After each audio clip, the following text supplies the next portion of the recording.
No one's coming to save you. No one's coming to save you. No one's coming to save you. Good. Good. I'm Bianca Vivian, and this is Ask Viv. I've seen lately this kind of meme that says like, no one's coming to save you. And you know, the poetics of the responses have been like, my sister's coming to save me. My husband's coming to save me. My mom is coming to save me every time. But I must contend, and I have been thinking about this a lot lately, the notion of salvation, because I have been on the brink. I have dealt with way too many changes in the last 6 months of my life. I've been caught in the middle of a precarious geopolitical situation, living in the Gulf. I have been, rethinking my career.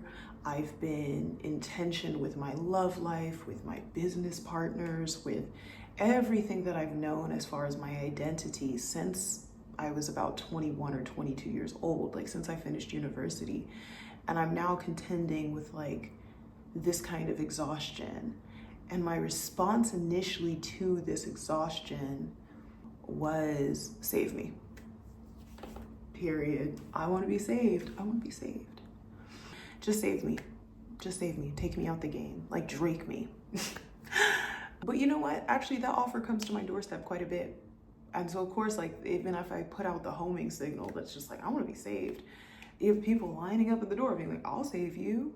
Being like, you can just come. I've prepared a place for you. I have a stable job. I have a nice home. I have a good family. And I'll save you. I'll save you from your distress. And when this happens to me, when these people do come to my door, which I realize is as a result of a kind of spiritual homing signal that I've been putting out, I'm always so rejecting of it. Like in the reality of it is when someone comes to save me, I'm always like, why are you here? Why are you here? And so recently I've been thinking about what is it that we are asking for salvation from? Like really, what am I asking to be saved from?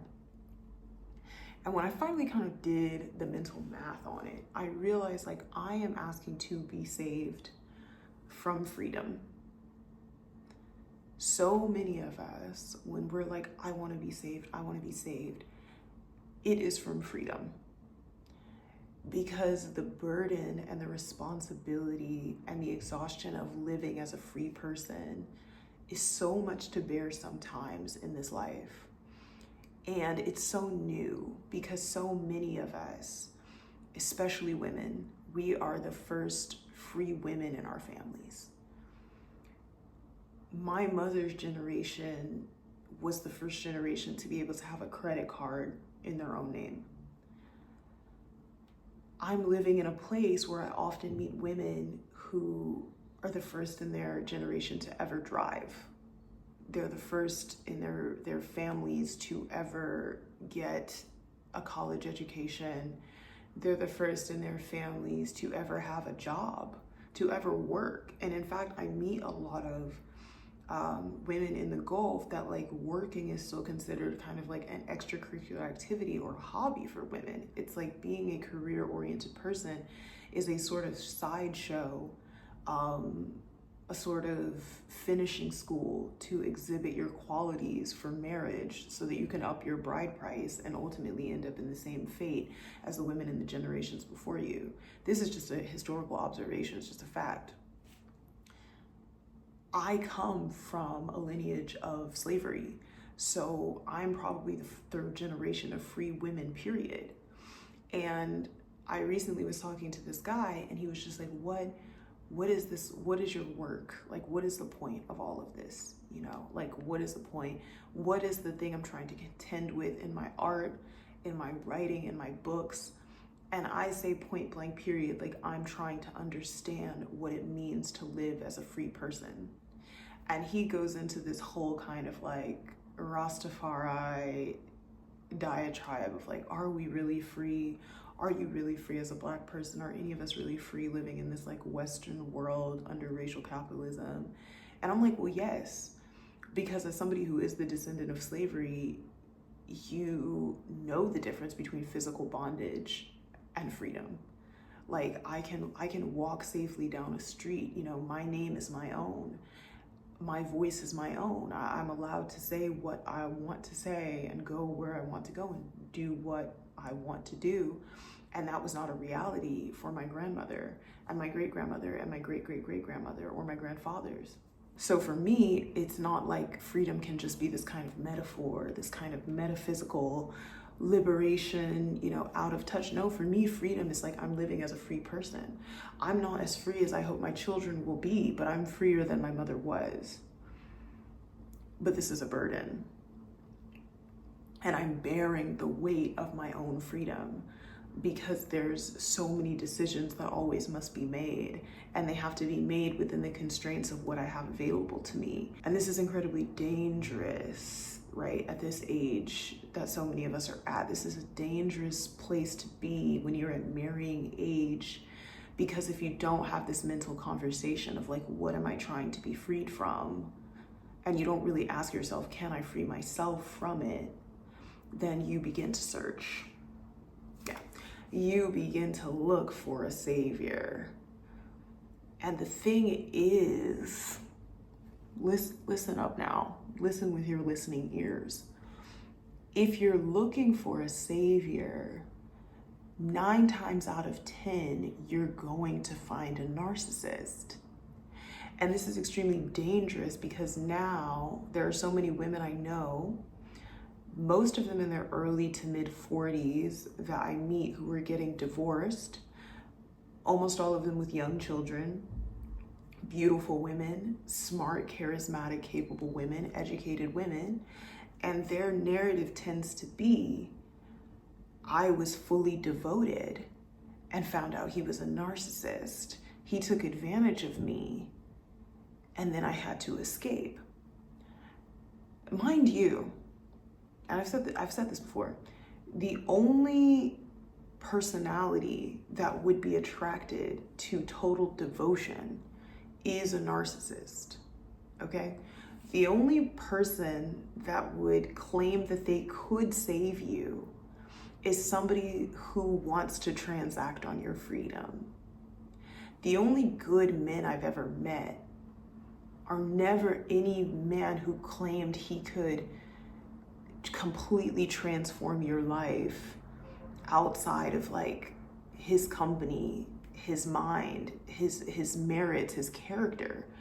If a man claims he's gonna save you from poverty, from the hardship of your past, from your family, he's going to save you to imprison you somewhere else, okay? You have to be incredibly wary of looking for a savior, because you will find one. You will find one. And that person will give you that sense of respite for a little while. And then the compounded cost of that salvation will begin to be felt. And sometimes it takes months, and sometimes it takes years. And a lot of it will be a kind of self-numbing where you will then tell yourself like, this is the best thing for me. This is good, this is good, this is good. All the while knowing in your heart of hearts, something in you is being snuffed out in like the person that you truly are. And for me, I just have such a like, what do the kids say? I have an ick. I have a sort of complete aversion to any notion of being suppressed in any way, that like anytime I even feel it in the slightest, I am repulsed by it.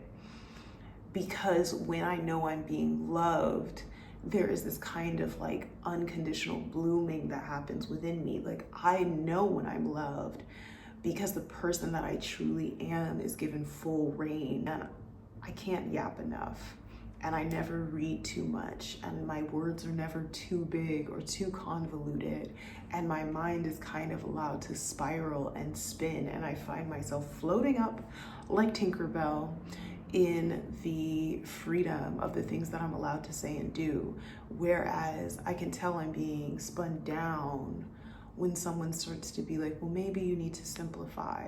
Well, maybe you're just a bit too complicated. Well, I don't understand the words that you use or why you have to talk like that. Or let's just sit silently together. I know then this is somebody who perceives themselves, often patronizingly, as trying to save me from myself. But the thing is, when you achieve true self-love in the way that I have, and when you've done the rounds to be with yourself, by yourself for as long as I have, it is not a tantalizing or delicious offer to be saved from myself. Why? I love myself. And yet, there was something I was running from. I was trying to be saved from something, and it must be understood. Strength was not something that was cultivated in me by the women in my family. None of the women in my family ever told me to be independent. None of them ever told me to be strong. Nobody in my crisis of my shortcomings and my weaknesses ever told me, like, get up. Girl, get up. Girl, be stronger. You got to be stronger. You got to be wiser. You have to be sharper to get through this life. No, they prayed for my salvation. They prayed that somebody would come save me the way that they prayed that somebody would come and save them. And when they saw me begin to venture out into the world to date, they would look at the men that I would bring around and they would be like, can they save you? And a lot of times, you know, it wasn't malicious. It wasn't something they did because they hated me. They did it because it was the only love that they knew. And they wanted me to be saved in part from the lives that they had created for me. You know, they didn't have financial security. I'm being left with their debt, with their lack, with their decay. I'm not going to be inheriting a home, you know, or any money or any, so they're like, can you get somebody that can save you from my choices?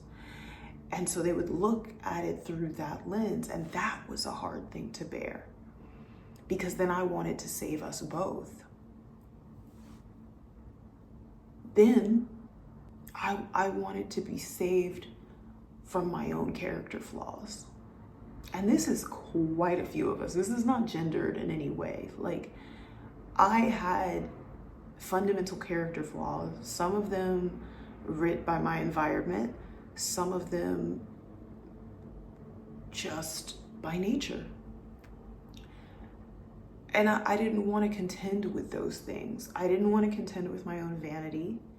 I didn't want to learn patience, and I didn't want to be strong. Because I kept kind of thinking I didn't have an easy childhood.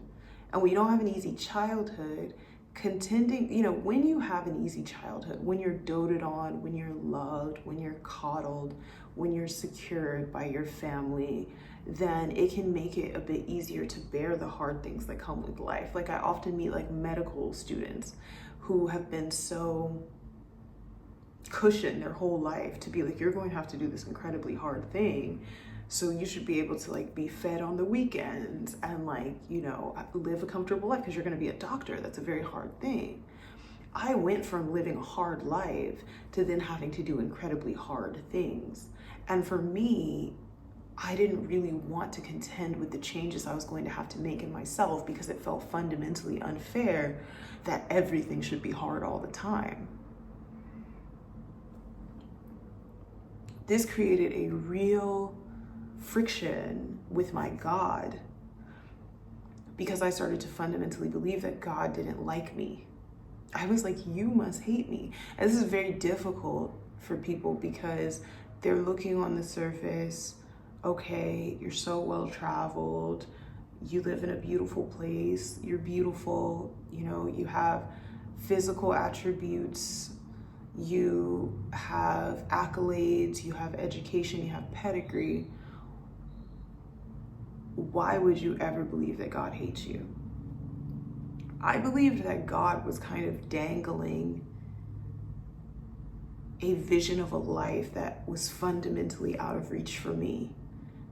And this really started to compound around the time I was 27, because that's when I lost my television show. My first television show was canceled. And I said to myself, like, why would I do all this work for 3 or 4 years? And I sacrificed so much for it, and I worked so hard for it, and it's successful. It's being watched by millions of people. It's beloved. And yet it's over just as quickly as it came. This must mean you hate me. I can't trust you. You're tricking me. The truth is, God deeply, deeply, deeply loves us, but he loves who we really are.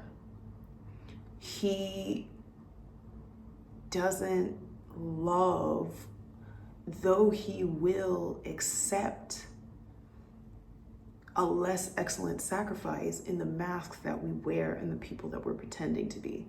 So I really just was like, God, I have fostered this kind of mask that I want to wear in front of the whole world. Could you just gild it? Could you cover it in gold and put it out there and bless it? And when God refused to do that, and he said, actually, let's chip away at the mask. Let's see who is really under there. Let's do as Toni Morrison said, let's locate that free woman inside of you and let her do some good in the world. I took it as a fundamental rebuke of my identity because I thought that's who I truly was. Never mind it was a self-made prison. Never mind I was anxious getting up in the morning and going to bed. Never mind the fact that I would be needing to go through these kind of mental woo-saw, mental gymnastics just to justify the things that I was doing. Because I kept telling myself, this is what it's all for, this is what it's all for. So even when I'm surrounded by celebrities at parties and in the row at Fashion Week and doing all these things, I'm still whose dream is this? And so really God was trying to save me from myself. But I loved that mask so much. And the reason I loved that mask so much is because it protected me in the world when I was a girl. And what God was saying to me is you can't wear this mask into your womanhood. And so then I was yes, I can.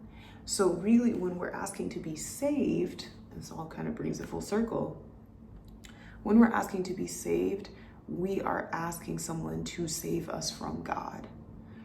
Because what we would really like is the protection and the safety that those masks bring us. And if you've created this identity,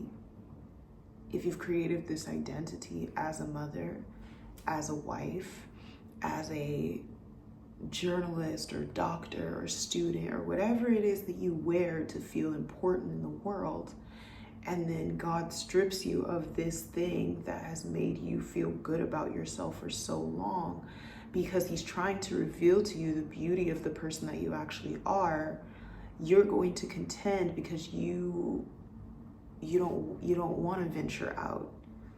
The Quran says who will attempt the steep path?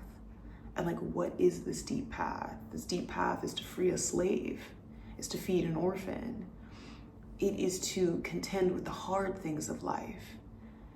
We rather dominate others and let others dominate us. We don't want to live as free people. We want to live in hierarchy, to say I'm better than the next man because of X, Y, Z. Establish ourselves in a way that always feels safe, nothing can encroach upon me.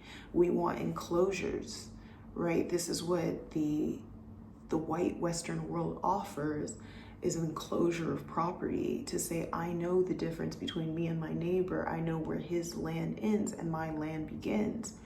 And we internalize all of this, and then we ask God to bless it. And when he doesn't, we view it as a kind of rebuke of ourselves, when in reality it's the highest love available. Because if I love you, I must make you conscious of what you do not see. James Baldwin said that. And who loves us more than the most loving God, who will say you know what? You're asking to be saved from your destiny. You're asked to be saved from your highest good that's going to help free the next person. And instead, you're begging for bondage. And that's effectively what I had been doing. Why? Because I'm tired. I'm tired of living as a free person. I'm tired of living as a free woman. I'm tired of contending with the questions. I'm tired of going to bed alone and waking up alone and facing another day. I'm tired of my own chastity. I'm tired of religion. I'm tired of making efforts that never feel good enough. I'm tired of pouring into things that don't seem to return in the one-to-one mechanism that exists in my mind.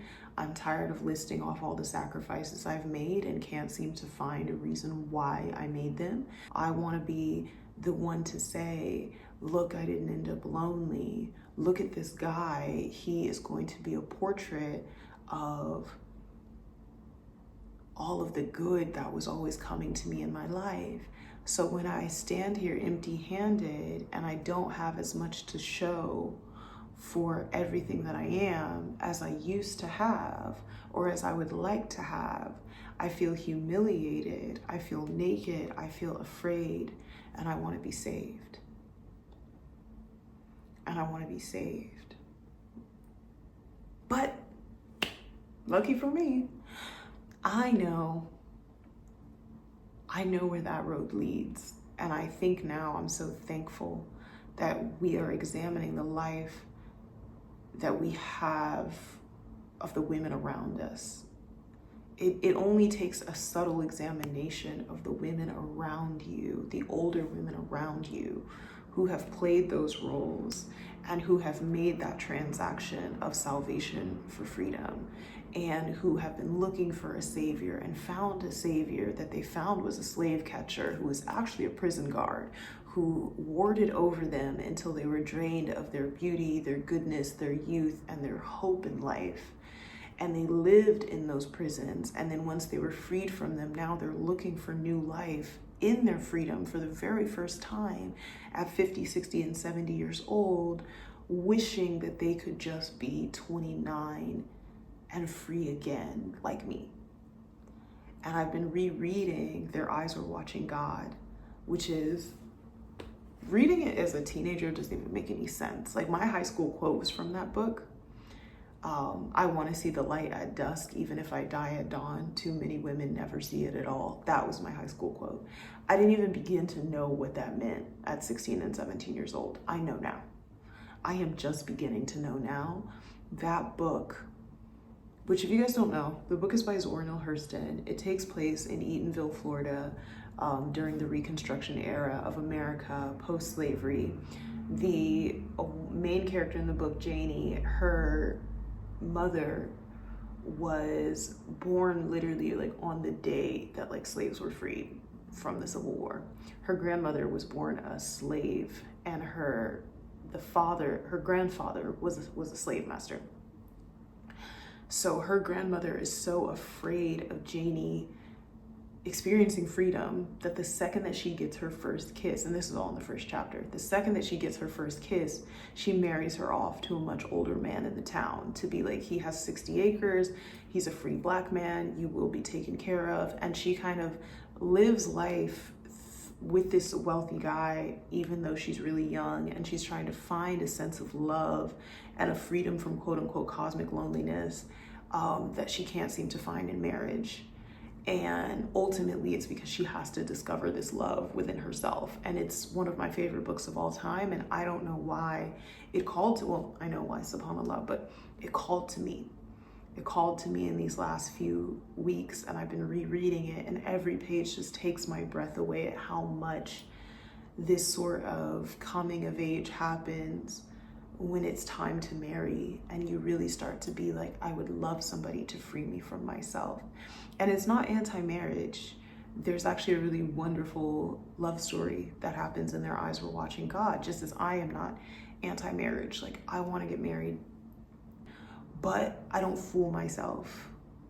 I don't fool myself. Like, I know, I even have friends now. I even have friends right now who are getting ready to walk down the aisle with their prison guard, and they don't know it yet. and that's okay because I love them anyway. But they are going to marry their ward. They're going to marry their warden because they are desperate for safety and they're desperate for security. And some women just have to live out the questions. Some women just have to live out the questions. As my grandmother would say, some women just have to touch a stove to believe it's hot. That's okay. It's been so many of us, and that's their portion because that's their destiny. Me, I would like the love that Khalil Gibran describes, where he says, love is not looking at one another. Love is two people looking in the same direction. And I don't want a man to save me from myself or from anything, because I don't want a man to purport to be able to. No, nobody's coming to save you. In need of a savior. What do you do with the compounded exhaustion that you feel? I've learned that that kind of exhaustion is an invitation to shedding the masks that are weighing so heavily on me. If I feel like I can no longer bear the weight of the work that I'm doing, that means it's time to quit. Period. If I feel like I can no longer recognize myself or my destiny in the city and settings that surround me, it's an invitation to move. If I find my voice falling on deaf ears when I talk to my friend, maybe this is a sign that the friendship has dissipated. And the exhaustion is not meant to invite you to tote more and to carry more and to go further in order to prove that you're stronger or smarter or better than you are. That's the ego. I don't need to save the life that I had in mind if that life is killing me. I've said it once, I'll say it a million times. If the idea of who I am keeps me from being who I am, it's a bad idea. So that exhaustion I found is a reason to change my mind and to adjust my heart. And sometimes it's just an invitation to rest. I've had these times in my life where I'm like, God, I'm so exhausted of the weight of what it takes to be me. And I just have to sleep. And it's always a bit longer than I think I'm gonna have to sleep, because I think I need a week of rest. And then I find I need 2 months, 3 months. I thought I was going back to America last November for 6 weeks. I ended up gone for 4 months because that's how tired I was striving. And now I'm back in the striving and I'm a different kind of tired, but that means that there's a different kind of salvation available to me in God, a different kind of rest available to me in God. And ultimately that's what I found. There's a verse in the Quran that says the only refuge from God is in God. So I'm running to a man, or I'm running to a job, or I'm running to another accolade. I'm running to my mother, I'm running to my sister. Like, I have to run to God, because the only way I'm going to be saved from the task that he is burdening me with is from him. And there's no limit on the amount of complaining. There's no limit to the amount of asking I can do. There's no height, there's no ceiling that I can reach in that time that I deepen myself in prayer with God, forsaking the salvation that I'm thinking I'm choosing over him and choosing him instead. And he blesses it every time. He blesses it every single time. I truly understand wanting to lay your burdens down. I just am telling you, don't lay yourself down with them. Lay the burden down, forget the job, anything that's victimizing you, your past, the weight of all of the things that you're trying. You are more than the sum of the things that you've left behind. And there are things I have truly been fighting to keep. And I find that I cannot keep them. And there are relationships, and there are jobs, and there are opportunities, and there are things that will bring you to the brink, and you keep trying to be stronger and smarter and wiser and more adept. and you keep measuring your worth and your ability to hold those things together, and you don't want to get the divorce, and you don't want to leave the job, and you don't want to, have the house foreclosed on. But there are journeys in life that we must take that can only be taken when we put down the things that are so heavily weighing upon us, even those things that we truly loved. And for some of us, it's not even a material thing. Some of us, it's the weight of a role that we play. I'm the daughter, I'm the mother, I'm the wife, I'm the teacher, I'm this thing. And we are being asked to forsake it for our highest good so that we can live in our names.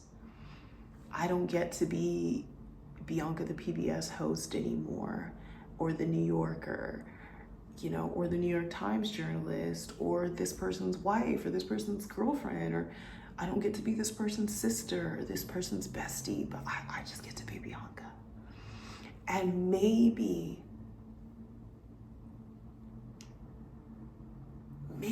therein, there is something very, very beautiful waiting for me.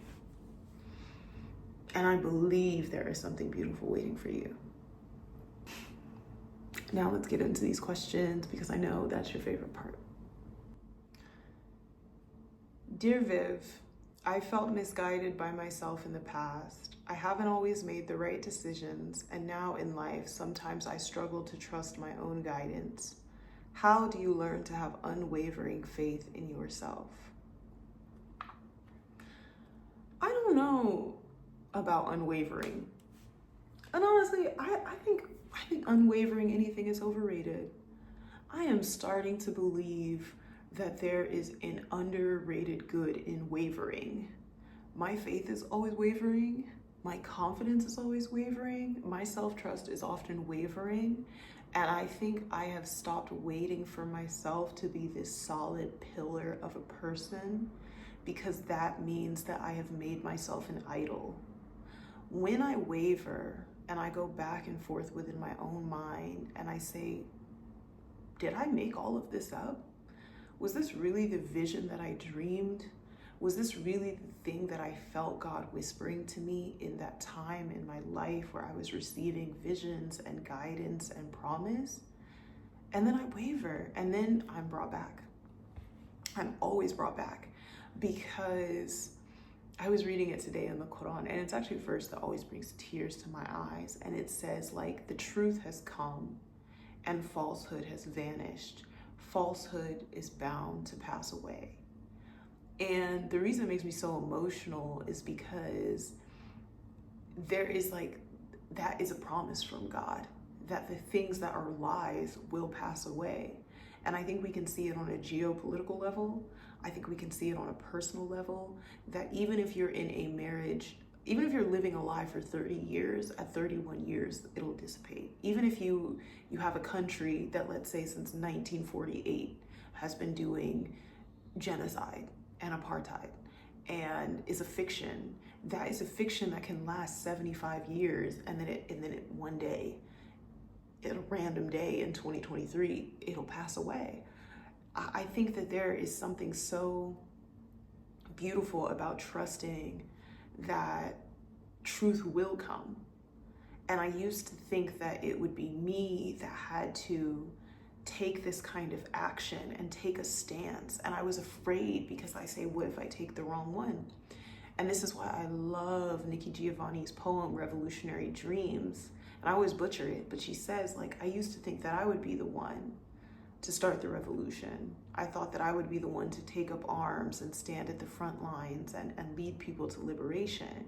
She said, then one day I awoke and I dug that if I could be a natural woman doing what a natural woman does, I would have a revolution.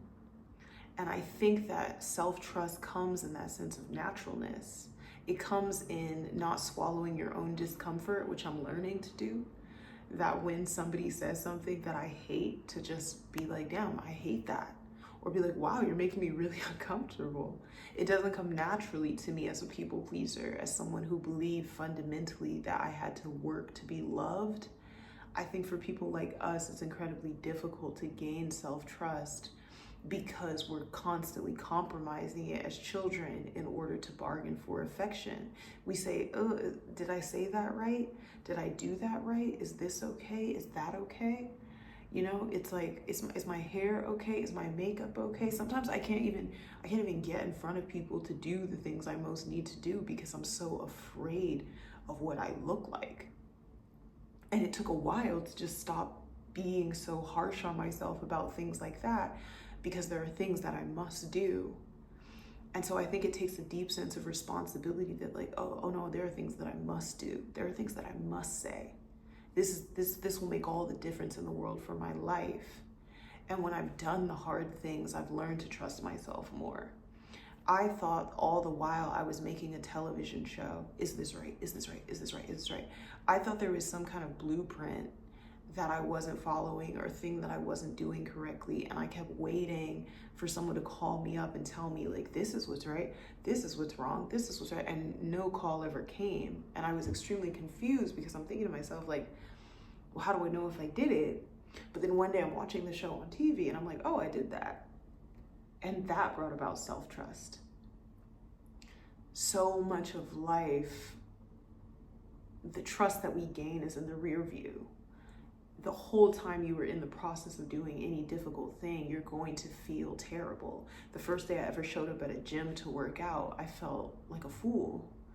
And I'm getting on the treadmill like a fool. So I'm lifting weights like a fool. Like everything seems to me foolish and I'm sweating like a fool. You build a business, there's nothing intuitive about building a business. Every single thing that you do, it doesn't matter how many YouTube videos, how many podcasts, how many self-help books, how many mentors you have to learn through trial and error, every single part of it, start to finish. What you even do once you make the money, how to save the money, how to disperse the money. There's nobody that knows how to deal with grief. Like you lose somebody and everybody's going to tell you, do this, don't do this, hold on to this, don't hold on to that, go through this paperwork, don't go through this paperwork, you know, remember this thing, call this everything in life that we learn in the way of self-trust is learned through experience. Even as I speak these words to you, they're the words that I'm learning myself. I've always done this podcast so real time that I'm actively telling you things as I'm learning them for myself. I don't purport to be an expert on anything. You know, it took me so long just to learn how to say goodbye. It took me so long to not self-abandon. And there are people that help me for sure. Like I was just saying on TikTok yesterday, like we need to big up professional help. So many people don't want to get professional help. So many people just want to do chat GPT and vibes for every problem and think that they can solve it. But the reality of it is sometimes we need professional help. Sometimes you need a personal trainer. Sometimes you need a medical doctor. Sometimes you need a financial planner. I needed psychotherapy. I went through really, really bad PTSD because of a car accident that I was in. First, when I was 16, I was in a bad car accident. And then again, when I was 23, I was in a really bad car accident. And I was so paranoid and I started to really, really doubt my trust in my own mind. And I needed a professional therapist to help me work through that. But not only did she help me work through that, she also helped me work through real serious abandonment issues. And I remember it was the first and only time that I've ever been on Hinge. I got on Hinge when I was like 26 years old because my best friend Valerie, we were in Antigua and we were stormed in. We were on a Caribbean vacation, but there was a hurricane. We were there during hurricane season. So she was like, oh, you want to find a guy, you need to get on Hinge. So I get on Hinge and I start dating. And I hate these dates. I hate these dates, but yet these guys, even as they're ghosting, even as they're pulling away their affection, I'm feeling this need to like grasp on. And I'm like, I don't want them to go. I don't want them to go. I don't want to be left. I don't want to be left. And it took my therapist, Mariana, at the time telling me, Bianca, this is not what you want. You want somebody that is readily available for you. You want somebody that's communicative. You want somebody that's loving. Why are you grasping to something that you don't want? And I'm like, well, I don't know how to express my needs. And I don't know how to be okay with being left. And she's like, you don't have to be okay with being left because you can leave. And so before those men would even get to that point of ghosting or disappointing, or sometimes they would even actually ghost me, and I would still text them and I would say, I am interested only in the highest love available to me, which is good communication, mutual respect, and consideration. I don't think they are able to offer that to me. And so respectfully, I decline and I'm pulling out of this arrangement. And I did that so many times until it wasn't a scary thing to do anymore. And ironically, I stopped attracting people who disrespected me in that way. And I think that that was a key point of like, when we stop looking for somebody to save us from the hard things in life, we gain that strength and they stop being the hard things in life. I didn't need anybody to be the perfect communicator or be extra considerate or to be the perfect man, because I was going to be on my own side no matter who you showed up as. I don't care if you showed up with all the baggage and your mama issues and your lack of consideration, or you're trying to split the bill. It doesn't matter, because I have literally had times where I will split the bill and then never call a man again. I'm like, you know what? I got it. That's okay. Like, brunch is on me today. So I think self-trust just comes from experience, and that's a hard thing to know, isn't it? That sucks. That sucks that the only way that you can truly learn to trust yourself is to put yourself through the fire and to come out on the other side as gold. But that's everybody. There's a poem about it. It goes, I will love me despite anything. When I'm being talked about, when I am unnoticeable, when my beauty is debated, when my worthiness is called into question, even when I am the bad thing, as I am sure sometimes to be. Even as I burn with shame, I will rise up from my hiding place and love myself clean and through. This love, a daily profession. This love, a genuine lifeline. And I've come to this poem so many times. It's by Rissa Daly Ward. I think that's how you pronounce her name, Rissa Daly Ward. And I think it's the part that goes like, even when I am the bad thing, as I am sure to sometimes be. And I think that that's where self-trust truly lies, is like, I need to be able to trust myself even though I'm not perfect. And I think, a lot of the exhaustion that comes when we are looking for this kind of salvation is because we're like, I don't trust myself with my own life anymore. And it's because we're saying to ourselves, like, I should be further along by now. I should be better. I should be smarter. I should be thinner. And we chip away at that self-trust. But ironically, that's when you need to be most alone. I went through a really bad breakup. And at that time, of course, the one thing that I wanted was like to jump into another relationship. Because I'm like, I want to be saved from the depth of this rejection and this feeling that I'm not capable of being loved. But the second that I went out on this date, it was a really nice guy. And he kept asking me questions about myself. Obviously, what do you like? Where are you from? What are you into? And I felt so fragile every time I answered a question. I was like, I don't know. I don't know who I am. I don't know what I'm into.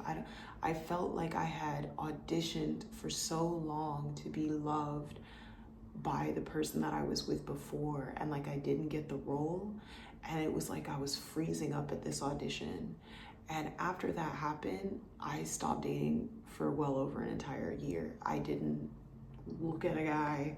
I wasn't on an app.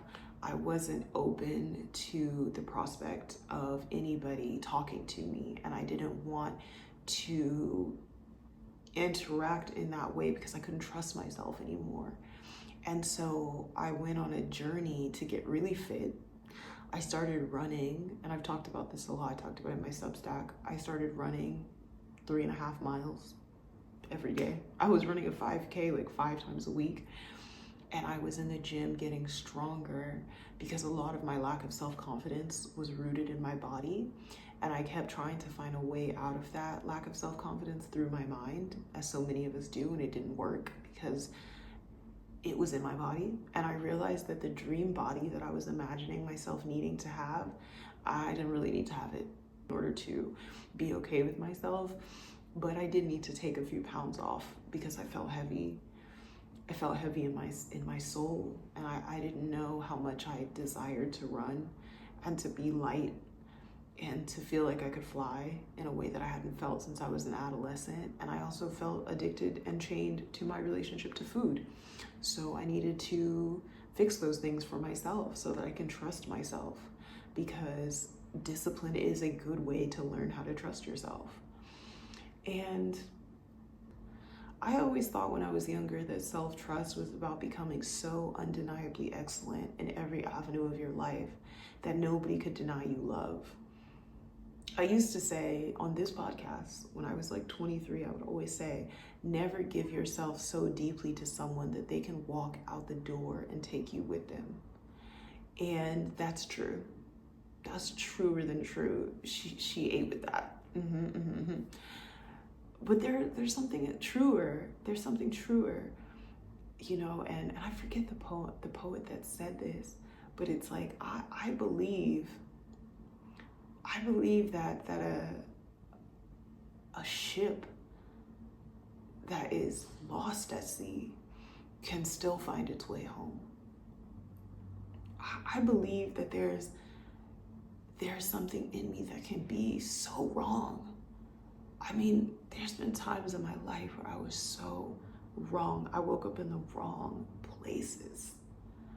I did the wrong thing. I was the bad thing.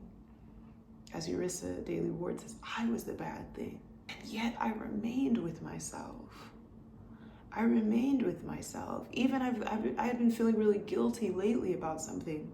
I've been feeling guilty, and like this old kind of shame came and knocked at my door. And this morning, this very morning of today, I just decided randomly for midday prayer, for Dhuhr, I decided to pray it at the mosque. I live up the street from the most beautiful mosque, and I hadn't been to that mosque. And I was like, you know what? I'm gonna go to that mosque, and I'm just gonna pray at the mosque. And I prayed at the mosque, and it wasn't just praying at the mosque, it was that it was a completely empty mosque. And I looked up, and I heard this voice say, this is who you are. This is who you really are, because this is where you find yourself in your guilt and your shame. You find yourself back at the mosque in the midday, because this is your true refuge. And there are people whose refuges are in some very precarious and seedy places, you know, or there's some people who look for their refuge in the gym or at the bar or in the strip club or in the bed of another person. Like, my refuge is the mosque. And it was like, you can trust this character that you've built, because this is where you come home. This is who you really come home to. And that's what I trust. I trust my endings. I trust that the God that started with me will be there at the end. And that is so much more important than telling myself I will never be lost and I will never be wrong. Dear Viv, do you believe love is as complex as people make it seem? Many times people say things along the lines of, if you love me, you wouldn't do X, Y, Z. I've come to find out that love has never moved me to do much. Love, while it may be a strong feeling, is not the thing pushing us to be or not be specific things to and for people. We love people that we hurt every day. Love doesn't always encourage us. Love doesn't always encourage us to behave the way we think it does. Or do we not really love the people we think we do? Whew. Love is as complex as people are. Love is as complex as people are, and I think the issue with short form content, the issue with always viewing like just the proposal videos, just the soldier homecoming videos, just the Disneyland videos, or the videos of grandparents and their grandchildren in the hospital, is we really are so addicted to these life moments of like the highs and the sentiment of life, that we really do have this hallmark version of love carved out in our mind. and it doesn't allow for the flaws that people inevitably have. And there's a really good song by Lucy Dacus where she says, "Here's the church and here's the steeple. You were looking for saints, but you only found people." And I think that oftentimes when we are looking for salvation and love, we're looking for saints. We're looking for saints. I was actually thinking about this a lot because Easter just passed. How so much of what we look for in love is informed by the Judeo-Christian idea of a redeemer in a man. And if you see that in the man that is Jesus the Christ, peace be upon him, then you look for it in the men that you see. And you're thinking subconsciously, being raised in the West, a man can redeem me, a man can save me. And the origins of that were on the cross. And we don't know that we're not just looking for a man to redeem us, meaning like save me from my problems, save me from my poverty, save me from my dysfunction, my exhaustion, my inability. We're also looking as women for that man to also redeem men. And I thought about this when I was younger.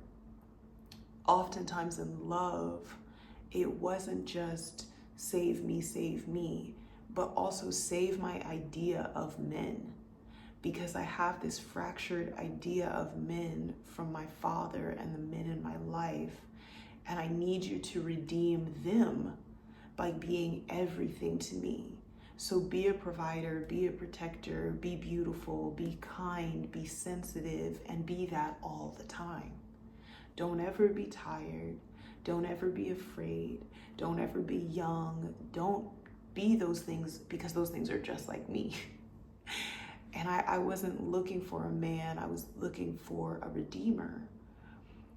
When I really was by myself for a very long time, when I really stopped dating for nearly 2 years, and I took this kind of savior notion off the table, and I took men off of this pedestal, and I began to confront the reality that these were just people. The best of men I knew were just people. Because I wasn't seeing them as romantic partners, I wasn't seeing them as potential saviors, I was just looking at them as men. And I made a lot of male friends, ironically, in this period of my life.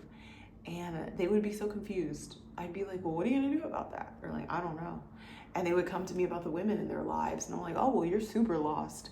But I'm like, wait, but these are good men. These are the provider, protector, these are the ones that you would want to save you. But they're so damn lost, just as lost as I was, if not more, a lot of them, that when I began to re-encounter them in love, I stopped attracting narcissists. I stopped attracting savior types who would come and be like, I can take you out of all of this and change your life. I stopped even attracting men like that. And it was nice because when you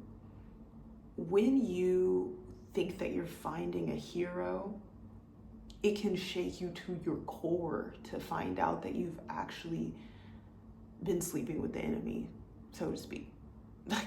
It can shake you to your core when you find out that this is actually your op, or this is a villain. Like when you find out that this is actually a bad person, it can shake you to your core because you were looking for a hero. But when you're not looking for a hero, and you're not looking at everything, again, I said this in the last episode, through the lens of victims and victimizers and perpetrators, you can make peace with the fact that men are just men, and you actually tend to find some pretty decent men. And it's like now that I know you can't save me, you also don't have the power to destroy me. You don't have the power to diminish me because you don't have the power to build me up. And when I find men putting me on a pedestal, because that's a whole nother thing about this salvation, right? We want to be Helen of Troy. We want to be the blonde lady tied to the mast and all of Rome and Greece fighting for us to be freed in our name. That's what the Iliad is about. And I don't want to be that person. I don't want to be anybody's, I say it like in my book, I say like, I want to be nobody's savior, nobody's regret, right? Like, I don't want to be your picture, portrait, trophy wife. I don't want to be on a pedestal. I just want you to meet me and look me in the eyes. And you would be shocked at how many men actually can't even just do that, to be like, just look me in the eyes and tell me the truth as to what you're able to do and not do, and what's really going on, what's not going on. And that's a sober kind of living. That's a sober kind of living in which real love exists. Love is very complex and convoluted, but the ways in which love is extremely simple is that it does demand honesty. And when things become so complex and so convoluted, it's typically because somebody's lying. Somebody's lying. And I don't want to tell the truth about what I'm able to do or not do, because I feel like in the void of my own inadequacy, you are going to either condemn me or you're going to leave me. But if you're interested in real love, it demands a kind of simplistic vulnerability to be like, baby, I don't have it. I don't got it. And it's not to say I'll never get it. And it's not to say I wouldn't strive to get it for you. I think the most beautiful thing about love now, as I get older, is not the notion of being saved, but the notion that in this kind of inadequacy, I could still strive to be my best self because I love you so much. You know, I find myself sometimes on the phone with my sister, Crystal, and sometimes she will have a problem. We live such different lives. She's a musician. She lives in Atlanta, you know, beautiful voice. She's working on an album now. And we have such different lives. We have such different day-to-day. We have such different problems. And sometimes she comes to me with a conundrum that has occurred and arisen out of her day-to-day living. And I just sit there and think, how the hell did you get yourself into this situation, living in Atlanta, being a musician? But the reality of it is, I sit with that problem. And I treat it seriously as if it's my own. And I look for my experiences and my wisdom and my literature and anything I can find, the same way I do with you all, to try to meet her in that place. And that's love. Love is a meeting place. Toni Morrison said love is unmotivated respect. And I find myself, because I so respect the lives that surround me, sprinting to that place of understanding to meet you. You know, Nikki Giovanni told me love is a bench. Love is a bench where you can sit and you can wait and you can rest. And I think those are the simple parts of love.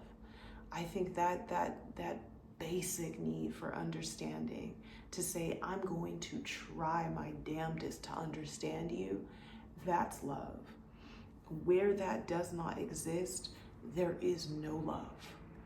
There is no love. Where there is contention, where there is a need to misunderstand, there you are amongst enemies, because love above all is a pursuit of understanding. If we achieve understanding, only God knows. Only God knows. I'm not perfect. There are things way beyond my pay grade. But if I'll try, and that's within me, therein is love. Period. Dear Viv, I've been feeling as if I'm in an era of discomfort, confusion, and transformation all at the same time. I'm having trouble navigating and finding my way, as well as trying to stay close to Allah and my faith. Do you have any advice or word of wisdom that could possibly help? I've realized over time that truly understanding God and truly understanding the closeness of God is to understand that there is no place we can go that He's not there. And I used to think to myself, like, I am in this transformation and you're so far away. I keep changing. Everything keeps changing. And where are you? And I'm looking back at my life, and I'm looking at my losses and my grief, and I'm wondering, where were you? Where were you? And it takes life, living life and getting older to see the subtlety of God's hand in everything. And I haven't achieved this. This is something that is reserved for the elder class. I truly admire older women because they can see the cursive of God's signature through every part of their lives in a way that I can't claim to be so wise to see. There are things in my life now that I'm still like, why? And also things that I'm like, wrap it up and immediately. Okay. But he is there. He is there. And sometimes he's not announcing himself in the ways that we would have when we feel incredibly stable and we feel incredibly sure of ourselves, right? Like, we get into the school of our dreams and we know God was in it. We get our dream car. We're at the marriage ceremony. We're at our nikah. We're taking our vows, and we just know God is right there with us. But then when we get divorced, do we look back and be like, oh my God, you were at that wedding? No, we think, where were you when I was marrying that man? God is through all of it. He's in all of it. And it says he's closer to you than your jugular vein. And I think it's also that nothing comes as a surprise to God, even if it's a surprise to us. And so much of the humility of life, right, and the submission that comes in life is being like, only God knows. Only God knows. Because there are truly things that are going to be beyond us. You know, the loss of a child is never going to be something that can be conceived of by the parents as a blessing. And yet, there are literal parts of the Quran where God takes a child away from the parents because he says the child is going to be a tyrant. He's talking to the prophet Moses, peace be upon him. And he says, you don't know the things that I know. You know, and Noah loses his son on the mountain when he goes into the ark. And God says, don't pray about things that you don't know. And then Noah prays, please God, keep me from praying about things that I have no clue about. Lot loses his wife. Like, there are types of loss in our lives that we don't understand, and we're not going to understand. There's nothing. I think the fiction of manifestation is the fiction of instant understanding. There are things in life that I'm just starting to understand that transpired 2 or 3 years ago. There are things that I haven't even begun to even prod into enough to understand. There's a book I'm reading now that I read, like I said, when I was 17. I read Their Eyes Were Watching God when I was 17 years old. And I don't even understand the words on the page remotely until now at 29. You have to make peace with the things that you don't know. And you have to get rid of this notion that you are lost to God. Because God says that the one who is truly lost is the one who's not seeking him. So how could you, amongst all the changes and all the confusion and the graduations, the marriages, the first children, the babies, the grief of the parent, whatever it is that you're going through in your life as far as these chapters, like, you can't get lost to the person who wrote the book. How? He is the author. He's the finisher. He's Al-Fatiha, the opener. He's Al-Akira, the end. He's the Alpha and he's the Omega. And that's what it means to understand the 99 names of our Supreme Creator. That's what it means to really give yourself and submit yourself to the one true God, is to understand there's not a place you could go that he's not there. And understanding that his fundamental nature is mercy, is understanding that when you are lost, you think he's lost to you does not mean you are lost to him. There were times where I was like, God, I'm invisible to you. And those were the times where my eyesight was so shrewded I could not see him in the mercy of the things he was protecting me from, or in the beauty of the things he was gifting me, even when they overwhelmed me. So I was always like, God, where are you? Where are you? Where are you? But God is outside of time and space. So if you can't find God, who moved? And that's why you must anchor yourself in communion with God. And you have to find a time of the day.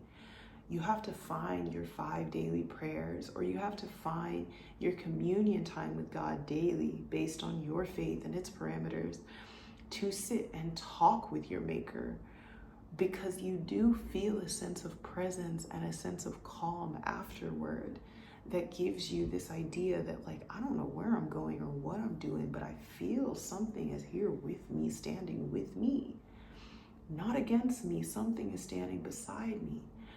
And there was so many times where I felt like I was drowning in life, and I was just like, where's the rafter?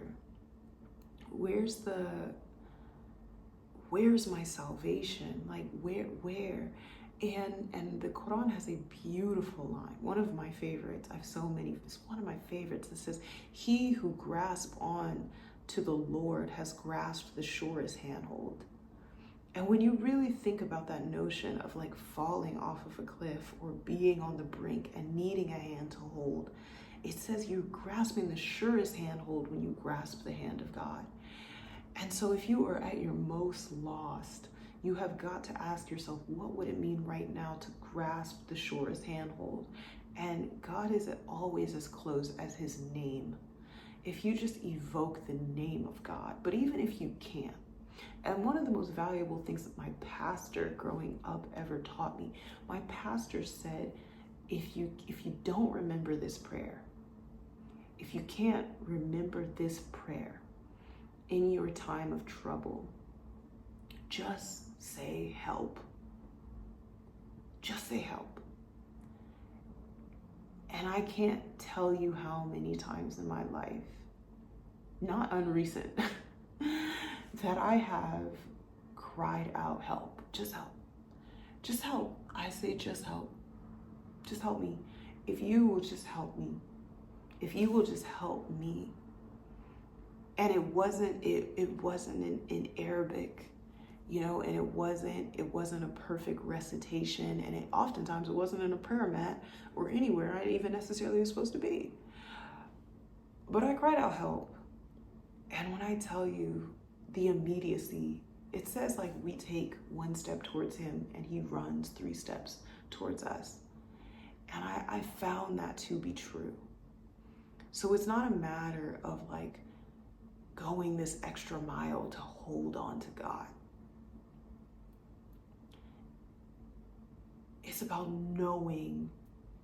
I have ceased believing that life is about going this extra mile to hold on to God. Fasting is for our benefit. Prayer is for our benefit. I think that it's about letting go of the notion that God could be truly lost.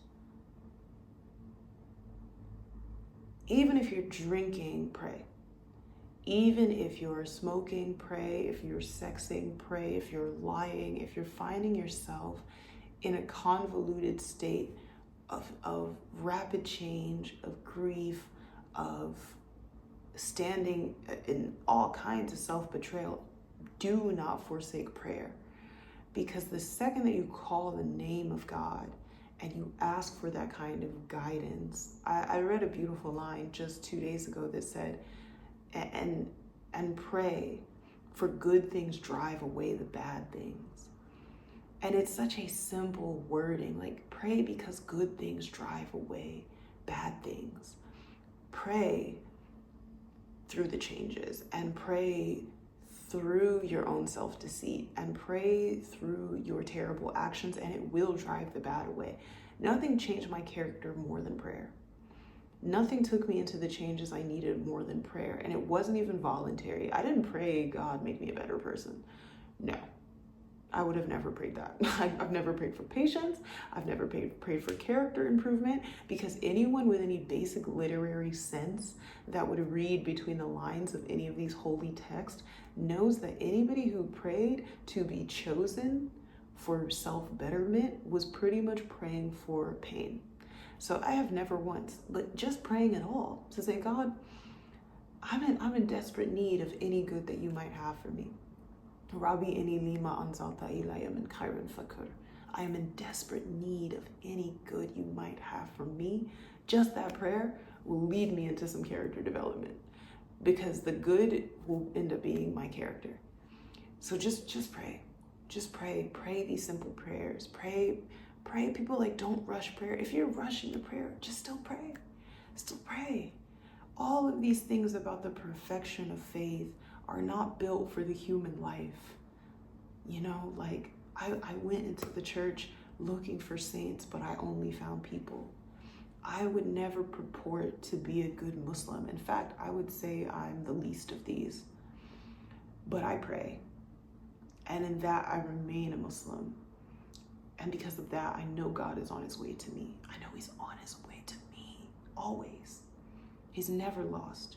He's never lost through the changes. That's all the time that we have for today. I want to know what you all are asking to be saved from, where you guys are going, where you're coming from. I love reading the comments. I love talking to you guys. You know, this is such a new format for me, but we've made it to 44 wonderful and beautiful episodes. I recently got a letter from a listener, Fatima, who said how much this podcast means to her. And I sometimes, I'm like, am I speaking into the void? You know, what did Escape say? Is my living in vain? I say, of course not. And it means the world to me. So write to me. You know, I'll drop the link in the description. I want you all to submit questions for the next episode. I love you. I'm rooting for you. I'm rooting for you against odds. I am rooting for you, and I love you. And I thank you. I thank you for your support. Like, comment, and subscribe. Follow me on TikTok, which I'm back on TikTok. And I'll talk to you guys next time. I'm Bianca Vivian, and if you ever need anything at all, you can always ask Viv.